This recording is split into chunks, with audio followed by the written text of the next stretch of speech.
ఎవరైతే 4, 13, 22, 31, 8, 17, 26, 6, 15, 24, 4, 6, 8 ఈ సిరీస్ లో జన్మించిన వాళ్ళకి ఈ రాబోయే అమావాస్య తర్వాత నుండి అద్భుతమైనటువంటి శుభ పరిమాణాలు వీళ్ళ జీవితంలో ఎదుర్కొనబోతున్నారు.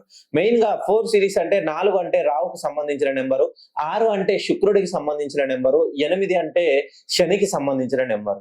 ఈ 4, 6, 8 ఈ సిరీస్ లో జన్మించిన వాళ్ళకి విద్యాభివృద్ధులు చాలా తక్కువగా ఉంటాయి. చదువుల్లో వీళ్ళు చాలా తక్కువ అంటే తక్కువగా రాణిస్తారు. అయినా వీళ్ళు వీళ్ళ మేధా సంపత్తితో ఏదైనా నూతనంగా కనుగొనాలి, నూతనంగా ఏదైనా ప్రారంభించాలి, ఎవరికైనా కొంతమందికి ఉపాధి కల్పించాలనే ఆలోచన దృక్పథంతో వీళ్ళు ఒక 10 మందికి ఉపాధి కల్పించే విధంగా అటువంటి ఆలోచనల ఉన్నతమైన ఆలోచన విధానాన్ని వీళ్ళు కలిగి ఉంటారు.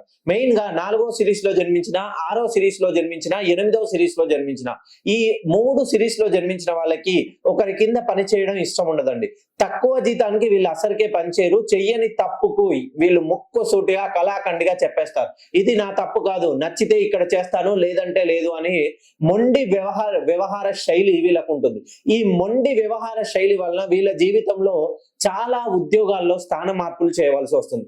ఒక్కసారి మీరు 4, 13, 22, 31 గానీ, 6, 15, 24 గానీ, 8, 17, 26 ఈ డేట్ ఆఫ్ బర్త్ లో జన్మించిన ఈ తేదీలలో మీ వివాహమైన, ఈ తేదీలలో మీరు ఏదైనా నూతనంగా వాహనం కొనుగోలు చేసినా, నూతన వ్యాపారం ప్రారంభించినా, ఏదైనా ఇంపార్టెంట్ వర్క్ స్టార్ట్ చేసినా ఒక్కసారి మీరు నన్ను డైరెక్ట్ గా కానీ పర్సనల్ గా కానీ కలిసే ప్రయత్నం చేయండి.